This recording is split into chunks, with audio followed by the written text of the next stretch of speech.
안녕하세요. 법정모독의 황영준입니다. 개혁신당이 다시 이준석 대표 체제로 복귀했습니다. 대선 패배의 아픔을 딛고 보수의 새로운 대안으로 거듭날 수 있을지 이준석 대표 모시고 이야기 나눠보겠습니다. 어서 오세요. 네, 안녕하세요. 네, 안녕하세요. 넉 달 만에 출연하셨어요. 예, 그동안 참 많은 일이 있었죠. 그렇죠. 예, 네. 벌써 대선이 한 3달 정도 지났다는 게 믿기지가 않네요. 그러니까요. 어쨌든 늦었지만 당대표 다시 당선되신 거 축하드리고요. 어쨌든 1기 대표와 3기 대표를 이제 맡게 됐는데 당대표가 된 소회를 좀 밝혀주신다면. 사실 개혁신당 입장에서는 제가 처음에 당대표를 이제 총선이 맞지 않겠다고 했을 때 더 많은 사람이 참여할 공간을 열어주겠다는 거였는데 사실은 원래 어느 정도 궤도에 오른 기업보다 중소기업을 이끈다는 게 더 어려운 측면이 있거든요. 예, 그러니까 제가 예상하던 것과 다른 방향으로 이제 좀 이끌었던 분들이 있죠. 사실 지난 1년 동안 개혁신당 창당 이후에 그러지 못했던 것이 굉장히 안타깝고 그래서 제가 직접 좀 책임을 져야겠다는 생각 나왔습니다. 이번에 목표 같은 게 있습니까? 이제는 선거에 있어가지고 굉장히 기술적인 측면에서 우리가 다르다는 모습을 보여줘야 된다. 그런 생각입니다. 그래서 이번에 제가 전당대회 나면서 했던 말이 내년에는 지방선거가 있는데 지방선거라는 건 풀뿌리 이제 민주주의를 키워나가는 선거이기 때문에 여기에 젊은 사람이 많이 들어와야 됩니다. 근데 저도 이제 저보다 젊은 그러니까 정치 지망생들을 만나보면은 선거에 대한 막연한 두려움 그거 자체가 어려운 거. 두 번째로는 금전적으로 어렵지 않을까 뭐 이런 것들 많이 걱정하는데 아무리 말로 아유 뭐 이렇게 너도 할 수 있어 잘할 수 있어 이런 게 아니라 딱 실제로 경험해 보면 아 개혁신당에서는 정치하는 데 있어서 뭐 이런 선거 자금도 많은 것들이 자동화되고 또 그리고 슬림화돼 가지고 선거되는데 비용도 적게 들고 그리고 또 젊다고 무시되지 않는 그런 분위기가 있구나 이걸 보여주는 수밖에 없죠. 예. 어느 정당이나 항상 젊은 세대가 정치하기 좋은 환경 만든다고 하지만은 구체적으로 만들어서 주고 이런 게 없거든요.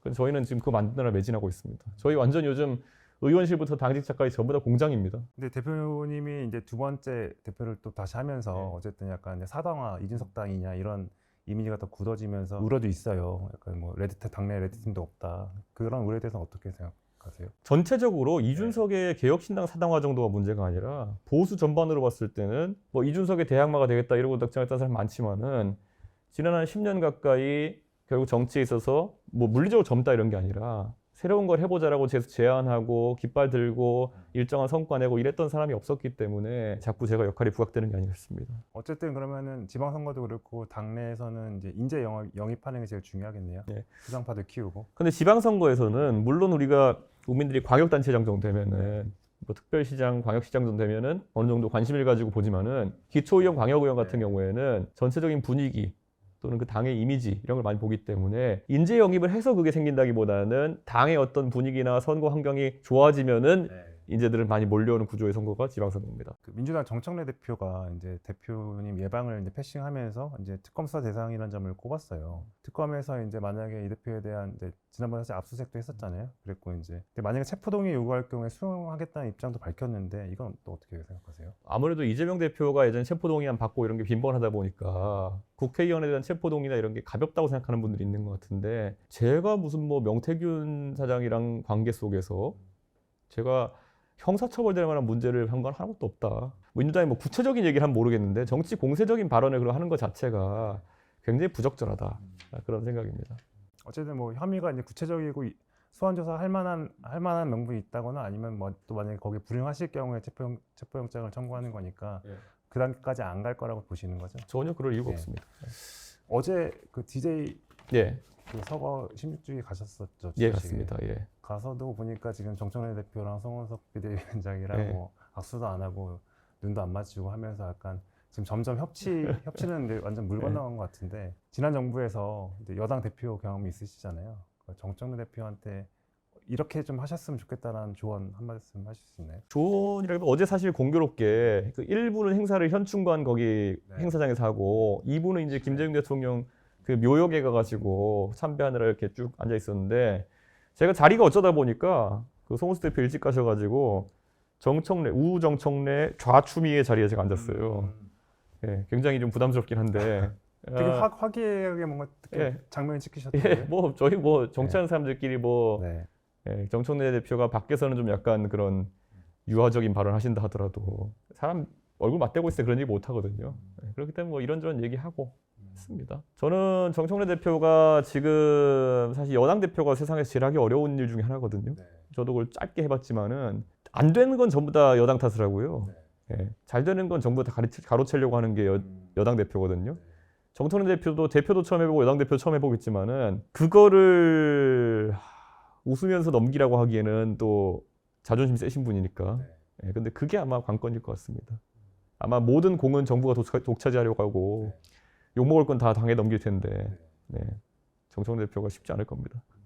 그 야당과의 관계에서는 어떻게? 정청래 대표가 지금 등장한 이후에 공교롭게도 정부와 여당의 지지율이 이제 두 자릿수 이상 빠지는 효과가 지금 나타나고 있거든요. 정청래 대표가 뭘 해서 그렇다기보다는 뭐 저 오비일학일 수 있습니다. 하지만 그런 게 아까 말했던 것처럼 예, 잘못되는 건 다 여당 탓이다 이렇게 나올 테니까 되게 지금 심장이 쫄깃쫄깃할 겁니다.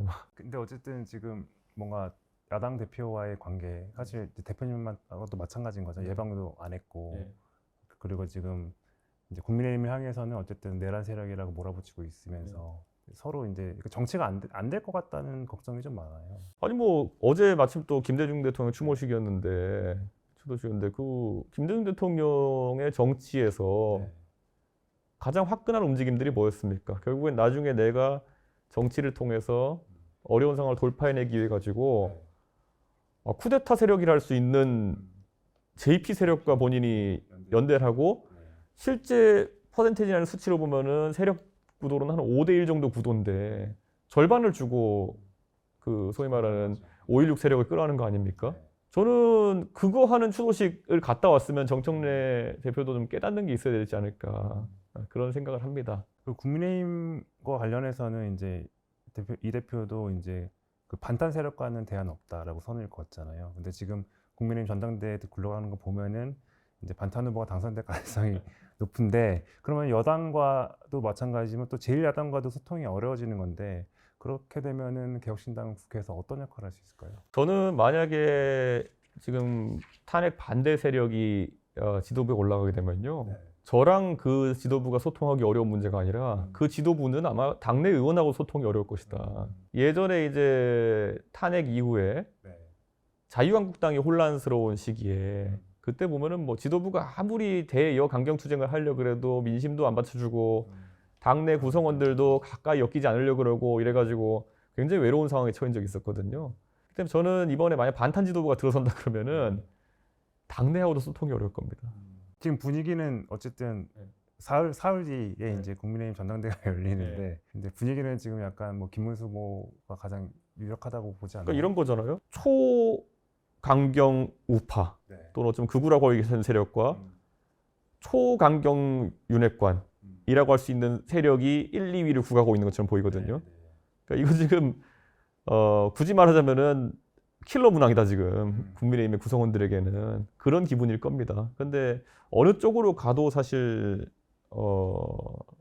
멍해가 클 거다 이런 생각입니다. 어느 분이 될 거라고 보세요? 아마 인지도 때문에 지금 뭐 당심에서 장동혁 의원이 좀 올라온다고 하지만은 인지도 때문에 김문수 후보가 유리하긴 할 것 같다. 이게 제 예측인데 80대 20 선거 구도라 그러면은 당원 동원력도 봐야 되기 때문에 최근에 장동혁 의원의 추격세가 가파르다는 얘기는 들었습니다. 연설 때 보니까 또 장동혁 의원이 그 예상하지 못했던 뭔가 이렇게 강한 모습을 많이 보이더라고요. 그러니까요. 사팀도 하고 막. 근데 투쟁의 대상이 누구이냐가 되게 중요한 거거든요. 야당 입장에서는 여당이나 대통령에 대해서 적확한 그런 지적을 해내는 것이 아마 능력의 첫 번째일 텐데 지금 그 칼의 방향이 어느 쪽으로 향해 있냐? 저는 이재명 대통령을 향해 있지 않다 보거든요. 그러니까 국민의힘 전당대회에서는 이제 뭐 단일화, 안철수, 조경태 후보 단일화가 막판 변수로 꼽히는데 성사될 가능성이 있을까요? 안철수 의원이 최근에 광복절 경축식에서 그 피켓 시위하는 거, 그 손현수 막힌 시위하는 것 때문에 굉장히 반응이 좋고 또 이렇게 할 말은 한다 이미지가 강해진 것 같아요. 그래서 조금 분위기가 좋아졌다는 얘기는 들었는데 단일화를 한다고 하기에는 조경태 의원에게 한동훈계 이미지가 씌워진 것이 좀 클 겁니다. 예. 안철수 의원은 항상 외롭더라도 독자 세력화를 항상 하는 그런 모양새였고 지금 국민의힘 내에서 갑자기 한동훈계로 분류가 된다고 하는 조경태 의원과 연대하게 된다면은 또 실망하는 지지자 이탈이 있을 수도 있거든요. 그래서 그건 아마 고민이 될 건데 안철수 의원 최근에 메시지를 내는 모습이나 아니면은 그 대여 투쟁의 행보를 보면 국민의힘 중에 제일 낫습니다. 그렇기 때문에 그 모습을 강화하는 게 낫지 않을까 생각합니다. 그 대표님이 지난번에 이제 국민의힘에서 개혁 세력과는 연대가 가능하다라고 얘기했는데 여기서 연대는 뭐 어떤 의미인가요? 그러니까 가령 뭐 한동훈 전 대표, 안철수, 유승민 뭐 이런 분들이 만약에 전당대회 이후에 이제 국민의힘이 깨지거나 하면서 보수 재편 움직임이 일어나면 같이 뭔가 손을 잡아야 된다 이런 말씀이신가요? 제가 2021년이 되어서 탄핵 강을 넘자 그러면서 전당대회를 돌파해가지고 그 다음에 그 대선 지선 승리를 이끄는 재정치의 궤도로 들어서 가지고 제가 성과를 내기 전까지는 상대 진영이든 아니면 어디든 항상 저에게 비하적으로 했던 발언이 너 박근혜 키즈지라는 거였어요. 그게 박근혜 키즈라는 게 한편으로는 영광스러운 이름이기도 하면서 항상 그렇게 이제 부르면서 비하하기도 했었는데 한동훈 대표도 결국에는 그걸 깨고 나올 계기가 이제 필요했는데 지금까지 한동훈 대표가 결국 비대위원장과 당대표 하면서 얻게 된 감투나 아니면 그전에 법무부장 감투나 이런 것은 윤석열 퀴즈라는 이야기를 들을 수 있는 위치 정도거든요. 그럼 여기서 이걸 돌파해내려 그러면 어떤 선거 승리를 이끌어내거나 본인이 어려운 선거에 나가되거나 이런 게 있어요. 아, 정치인 한동훈이 개인으로서 굉장히 존재할 수 있구나라는 걸 이제 인식하고 그 윤석열의 검사 투 같은 이미지가 사라지는 것인데 그 단계까지 가기 전까지는 한동훈 대표도 좀 노력해야 될 부분이 있을 거라는 생각을 하고요. 그래서 제가 만약에 연대할 수 있는 세력이라고 했을 때 가장 먼저 떠오르는 게 아까 말했던 정말 탄핵 국면에서 계엄 국면에서 군더더기 없는 행보를 보여준 분이 이제 안철수 의원 같은 분이거든요. 그런 정도의 선명한 행보를 보인 분들, 뭐 조경태 의원 같은 분도 굉장히 좋고요, 선명한 행보를 보였고요. 그런 분들이라면은 정치를 같이 해도 크게 무리가 없겠다는 생각을 합니다. 그럼 근데 방금 한동훈 전 대표 같은 경우에는 아직 그만큼 안 된다는 말씀이신 건가요? 아니면은? 저는 한동훈 전 대표가 아직까지도 굉장히 배타적이라는 생각을 좀 많이 하는 게 보수 진영 내 다른 사람들 공격하는 세력이 그 한동훈 대표랑 가까운 사람들이에요. 그런데 그게 단순히 윤핵관 공격하고 이런 게 아니라 여기 방송 보면 좀 안색 안 좋은 분들 나와가지고 맨날 이준석 공격하고 이런 거 하시거든요. 무슨 의도인지는 알겠어요. 근데 티나잖아요. 그런 것들을 제어하지 못한다 그러면은 아마 다른 세력들이 그렇게 뭐 달갑게 생각하지 않을 거다. 친한계 쪽은 아직까지 개혁 뭐 연대하기에는 좀 약간 뭔가 전제나 과정들이 필요하다 이 말씀이시죠? 약간 그런 거잖아요. 제가 그 분 아니면 그분 주변에 있는 사람들보다 훨씬 오래 있었었고 성과도 많이 냈었고 그리고 그 당에서도 아직까지 일부 저에게 고마움을 느끼는 사람들이 있고 그러면 거기에 대해서는 좀 발언을 조심할 필요가 있을 텐데 근데 굉장히 지금 보면은 희한한 스탠스를 가지고 있거든요. 근데 이게 제 입장에 봤을 때는 그냥 뭐 그러려니 하는데 저희 지지층이 격앙됩니다. 뭐 이런 사람들이 다 있냐 이러면서. 근데 좀 그러지 않았으면 좋겠어요. 최근에 어쨌든 이제 국민의힘이 지지율이 많이 떨어졌잖아요. 그리고 이제 TK랑 이제 10대 이상에서만 지지를 받고 있는 이제 영남 노인당으로 전락했다는 평가가 있는데 이걸 극복이 가능할까요? 아까 말했던 자유한국당의 2018년, 19년의 암흑기 때 비슷한 현상이 있었죠. 근데 그거를 깨고 확장선을 가졌던 것이 소위 이제 국민의힘의 윤핵관이나 이런 사람들이 그렇게 싫어했던 이준석, 김종인 체제였거든요. 그러니까 정답은 있는데 정답을 받아들이기 어려운 그런 상황 속에서 이 국면이 장기화 되겠죠. 그렇게 된다면 사실 그때 회고를 해보면 결국에는 이제 새누리당이 이제 분당이 됐다가 다시 합당되는 과정을 거쳤잖아요. 지금 상황에서 보면 어쨌든 뭐 개혁신당이나 국민의힘 그 정도 갖고 안 되는 겁니다. 그 합당을 해가지고 들어갔던 총선은 2020년 총선이었고요. 그거 대패했잖아요. 그러니까 황교안 대표식 아니면 누군가 이제 보수 진영의 그냥 어르신들이 맨날 어디 보고 와서 하시는 말씀 싸우지 말고 흩어지지 않으면 이긴다 뭐 이런 거 있잖아요. 이거는 굉장히 틀린 말입니다. 왜냐하면 인구 구조 자체가 지금 보수적인 성향이 가진 소수인 상황 속에서 뭉치면 이긴다라는 말만큼 그렇게 두세 번 망해보고도 또 해보자는 얘기냐 이렇게 나올 수 있는 게 없는데 저는 무조건 뭉치면 집니다. 국민의힘이 이제 그렇게 지금 추락하고 있는데 사실 그 반동으로 인해서 사실은 개혁신당이 그 지지층을 흡수하는 상황으로 연결되지를 못하는 것 같아요. 그게 이 모든 사태의 현상이자 원인입니다. 민주당 같은 경우에는 민주당 지지층 같은 경우에는 과거 호남 지역에서 그 당시 문재인 정부의 그런 전에 문재인 정부가 출범하기 전에는 문재인 대통령 인기가 떨어지니까 부산 사람인 안철수라는 사람을 호남의 대안으로 밀어올려가지고 국민의당이라는 거를 제3세력화했던 거죠. 민주당 지지층은 그 전략적 선택에 대해서 굉장히 관대합니다. 왜냐? 아까 DJ 얘기한 것처럼 그렇게 흥묘백묘론이나 아니면 그런 제3지대론을 제대로 가동해가지고 아니면 충청도를 잡기 위한 전략 이런 수를 쓰지 않으면은 항상 소수자로서 선거 승리가 어려웠기 때문에 민주당 또 넓게는 호남 기반의 정당은 전략적 선택을 많이 해왔거든요. 그리고 그 전략적 선택의 성과를 몇 번 봤기 때문에 이번에도 할 만한데? 이런 생각이 있는 거예요. 그런데 지금까지의 보수 진영 같은 경우에는 그냥 복잡한 도식을 생각하기보다는 배신자 담론, 영남 우월주의, 영남 뭐 패권주의 이런 걸 바탕으로 해가지고 가가지고 우리 기득권을 지키겠다는 생각한 거예요. 그렇기 때문에 아까 막 이게 현상이자 원인이라고 얘기하는 게 뭐냐면요. 자, 그러면 예를 들어서 영남 지역에서 만약에 개혁신당 후보가 몇 명 당선된다 했을 때 그 사람들이 과연 그러면은 본인들의 지금까지의 정치 신념이나 이런 걸 버리고 갑자기 이재명 대통령의 정책에 들러붙어가지고 무슨 쿠폰 뿌리자 이렇게 할 거 같냐는 거죠. 오히려 정치권에서 제일 포퓰리즘에 대해서 반대하고 거기서 얘기하는 게 개혁신당인데 그러면 거기에 대해 가지고는 안정감이나 안심을 하고 대안투표를 되는 건데 머릿속에 가진 게 배신자 담론밖에 없는 거예요. 그거를 사람 개인에 대한 배신자 담론을 가져가가지고 박근혜 대통령이 최순실 사태 때문에 물러났고 그러면 그거는 오히려 박근혜 대통령한테 왜 그렇게 자기 관리를 못해가지고 그렇게 됐냐라고 해야 되는 상황인데 박근혜를 배신했다.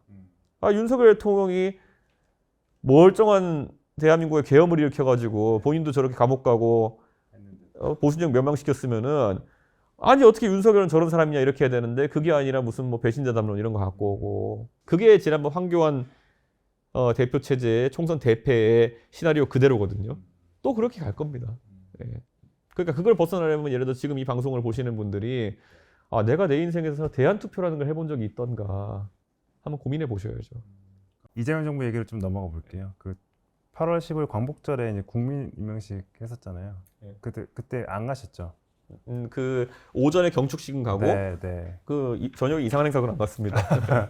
그 행사 보셨어요? 저도 뭐 나중에 네. 누가 사진으로 보내줘 봤더니만은 저 넓은 광화문 광장에 원형 무대를 설치하고 뭐 희한하게 하고 네. 뭐 이승원 씨 이렇게 막 뭐 이거 마이크 돌리고 희한한 것만 봤습니다. 저는. 그렇게 했던 전례가 있었던 거예요? 윤석열 정부랑 각을 세우고 있을 때 그때 보면 어쩔 수 없이 범야권으로 저희가 행사 같은 것을 이제 같이 할 때가 있어요. 제가 바른미래당 할 때도 일부 약간 그런 걸 경험했는데 이 행사 같은 거 하면 뭐가 있냐면 도저히 저희 나이 때는 맞지 않는 감성의 행사들을 많이 하는 경우가 있습니다. 예를 들어 그때 이태원 참사 발생했을 때 저는 굉장히 이태원 참사에 대해 가지고 윤석열 정부가 책임 있는 자세를 가져야 된다고 얘기하고 그 행사도 갈 정도로 저는 거기에 적극적이었는데 뭐 유가족분들도 자주 보고 이렇게 했는데 그 서울광장에서 했던 그 행사 자체는 저는 굉장히 이질적이라 느꼈어요. 뭐냐면 우리 흔히 하는 거 있잖아요. 가면은 막 그런 민주당 계열의 단체나 아니면 정당의 주최하는 행사 가면은 막 갑자기 막 만장 들고 나타나고 깃발인데 무슨 깃발인지도 모르겠고 그 다음에 가서 꼭 노래를 불러요. 뭐 기타 치는 가수 나와가지고 노래 부르는데 전혀 제 감성이랑 맞지 않고 그리고 막 꼭 용해인 씨는 아니지만 용해인 씨 같은 사람이 나와가지고 여러분 우리는 이러면서 하는 그 톤의 그 뭐 단결하고 뭐 이래야 되는 이런 거 있잖아요. 그걸 꼭 해요. 뭔가 질질 짜는 뭐 약간 그런 레파토리 하나 만들어 놔야지만이 뭐 그런 게 있고 아니면은 뭉클 이걸 하나 만들어야지 오늘 뭔가 한 것 같고 네, 끝에는 된장찌개 공깃밥 먹어야 된다는 느낌처럼 꼭 그걸 그게 이재명 대통령도 꼭 내가 취임했으면 그걸 한번 해봤어야 되는 거예요. 근데 그러다 보니까 지금 일단 이번에 지금 최근 여론조사 보면은 이제 이재명 대통령 지지율이 60%대에서 50%대로 빠졌어요. 그게 어쨌든 조국 전 대표 사면 영향이 좀 컸던 것 같은데 그 사면한 거 자체에 대해서는 어떻게 보셨어요? 이재명 대통령이 하는 거 보면은 왼손으로는 4분의 4박자 하고 있고 오른손은 8분의 6박자 하고 있다. 이게 저는 이제 지금 딱 그거거든요.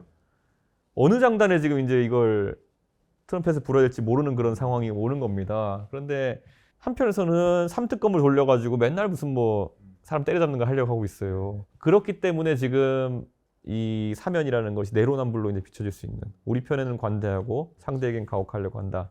그게 하나고 저는 이재명 대통령의 지지율이 앞으로 위기인 거는 뭐냐면 주식시장 가지고 굉장히 뭔가 꿈을 많이 키워놨다. 처음에 2,600 정도 시작했을 거예요. 아마 취임한 날부터. 근데 3,300까지 이제 올라갔을 텐데 그러면 긴가민가 하면서 대부분의 투자자들은 한 3,000 한 넘는 순간 진입했을 거라는 거죠. 그래서 한 3,300까지 가가지고 기분 좋았다가 지금 오늘 3,100 정도까지 갔으니까 이제 슬슬 불안한 거죠, 이제. 예, 내가 산 게 한 3,000쯤에 샀는데 개별 종목의 가격은 또 다르겠지만은 그런 게 계속 이제 뻥튀기했던 게 이제 내려오는 과정에 있는 거. 하나는 그 쿠폰 제가 이제 쿠주성이라고 얘기하는데 쿠폰주도 성장. 소주성보다도 더 황당한. 소주성은 취약계층에게 뭐라도 그래도 주는 효과가 있겠지만은 쿠주성은 잘 되는지 몰아주기 효과가 되게 나올 수밖에 없는 거거든요. 그래서 저는 쿠주성은 훨씬 더 안 좋은 결과가 나올 것이고 돈 주기 전까지는 이 안 되는 집도 굉장히 기대감이 있었던 거예요. 기대감을 갖고 있었다가 한 달쯤 돼서 이제 뭐 거의 다 소진됐다고 하는데 왜 우리 집은 매출이 는 게 없지? 아, 그럼 이 쿠주성이라는 것이 나는 득이 안 되고 쏘갔구나. 그러면 그 버블이 꺼지는 거죠. 경기 부양이 아니라 물가 부양이 될 거라는 걸 이제 이재명 대통령이 나이 60대 때 가지고 이제 경제가 기본 원리를 이제 깨우치지 않을까 하는 생각입니다. 그러면은 지금 대표님 말씀하신 취지는 어쨌든 그런 것들이 조금씩 이제 쌓이고 드러나면서 뭔가 지지율은 더 하락세로 바뀔 것이다. 이렇게 전망하시는 건가요? 장사를 해도 신장개업 빨 조심해야 되고 주식 투자할 때도 초심자의 운을 조심해야 되고 초심자의 운을 믿고 거기다가 이제 지르면 큰일 나는 거거든요. 그게 정치에서도 지금까지 반복돼 왔죠. 항상 허니문 기간이라는 표현과 조정 국면이라는 국면이 있기 때문에 뭐 이재명 대통령만 국한되는 것이 아니라 그걸 조심해야 되는데 저는 지금도 이재명 대통령이 기분 내다가 지금 시간 많이 허비하고 있는 느낌이다. 예, 그런 생각입니다. 지금 아직까지 대한민국의 정부가 출범한 지 이제 3개월이 다 돼 가는데 교육부 장관이 임명이 안 됐어요. 예, 그리고 그 교육부 장관은 지금 보니까 이번에 지명되신 분도 굉장히 상태가 안 좋아요. 이분 이제 잠깐 초기에 보도됐다가 부적절한 발언들 좀 수면 아래 내려갔지만은 청문회 하는 날 다 나올 거죠, 하신 분은요. 제가 봤을 땐 굉장히 선생님으로서 부적절한 발언도 많고요. 예, 관료로서도 앞으로 부적절한 발언도 굉장히 많고요. 그 아까 이제 조국 전 대표 사면 얘기하다가 여기까지 왔는데 그 지금 이제 사면 복권 되시자마자 며칠 만에 이제 지금 내년 지방선거 또는 재보선 출마하시겠다고 이렇게 벌써 정치 전면에 드러나고 약간 대선 주자로서의 뭔가 주목을 받는 것 같아요. 조 전 대표가 출마를 하면 어디 서울시장, 부산시장 아니면 뭐 인천, 계양, 재보선 이렇게 얘기들이 많이 하는데 대표님 생각 어떠세요? 광역단체장을 가는 거는 대권 멀어지는 거고요. 예. 범야권의 예를 들어 서울시장이나 이런 자리는 된다 그러면은 굉장히 강력한 자리거든요. 근데 범여권의 서울시장은 할 게 아무것도 없습니다. 예. 제가 조국 대표의 상황에 놓였다 그러면 무조건 원내 입성을 노릴 것이다. 그게 이제 배팅이 제대로 들어가는 건데 계양은 아닙니다. 계양은 조국 대표 입장에 갔을 때 얻는 게 크지 않고요. 지금 이제 여러 곳에 재판이 진행되고 이러기 때문에 제가 어디를 찝어서 얘기하는 게 뭐 그 의원님한테 굉장히 기분 나쁠 테니까 지적하지 않겠지만은 그 서구권이나 아니면은 약간 애매한 지역구에서 당선되는 것이 본인의 체급을 높이는 그런 길이지. 왜냐하면은 범여권 우세 지역으로 가면요. 단일화 담론부터 시작해가지고 뭐 후보를 내느냐 안 내느냐 민주당 때문에 불편한 관계에 놓을 가능성도 높거든요. 될 듯 말 듯한데 승부를 봐야죠. 계양은 매우 유리한 곳입니다. 험지 출마로 해서 험지까지는 아니더라도 될 듯 말 듯한 곳 정도는 필요할 겁니다. 알겠습니다. 뭐 조국 대표가 TK 간다 되겠어요. 그러니까 그거는 안 되고 부산 자리가 없겠죠.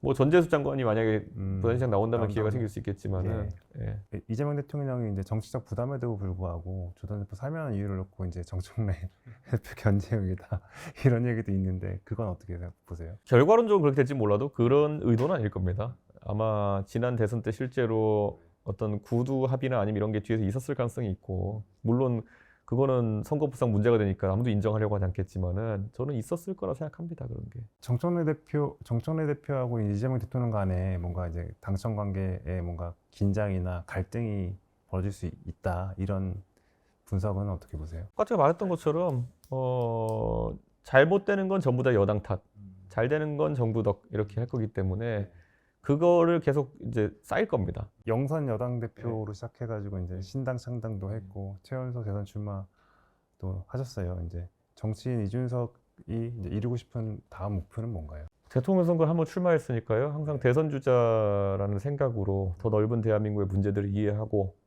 그리고 또 한편으로는 동탄의 국회의원으로서 사실 동탄의 주민들이 작년에 총선에서 굉장히 큰 선택을 한 거거든요. 이 씨앗을 바탕으로 큰 성과를 낼 수 있도록 해야겠죠. 그래서 요즘은 동탄 문제 고민하느라 굉장히 고민도 많이 합니다. 그럼 당분간은 어쨌든 이제 동탄 지역구 의원으로서의 역할에 좀 더 비중을 주겠다는 얘기인가요? 아니요, 둘 다 할 겁니다. 저는. 개혁신당 제가 대표로서의. 활동량으로는 또 많이 가져가는 편이기 때문에 지방선거 때는 뭐 아직 한참 남은 얘기긴 한데 네. 그때 목표도 있으긴 있으실 거 아니에요? 저희는 기초의원이나 광역의원에서 우선 충분한 기반을 만들어내는 게 중요하고요. 풀뿌리 정치에서. 그리고 단체장 같은 경우에는 단체장과 함께 치러지는 국회의원 보궐선거가 있을 거예요. 전 최대 한 10곳 정도로 예상하는데 그곳들에서 저희가 최소한 2~3석 이상의 의석을 확보하는 게 그럼 저희는 굉장히 중요할 거다. 그래서 그거 인재 발굴과 준비를 또 하려고 합니다. 알겠습니다. 저희가 또 응원하겠습니다. 예, 지금까지 이진석 대표였습니다. 감사합니다. 예, 감사합니다.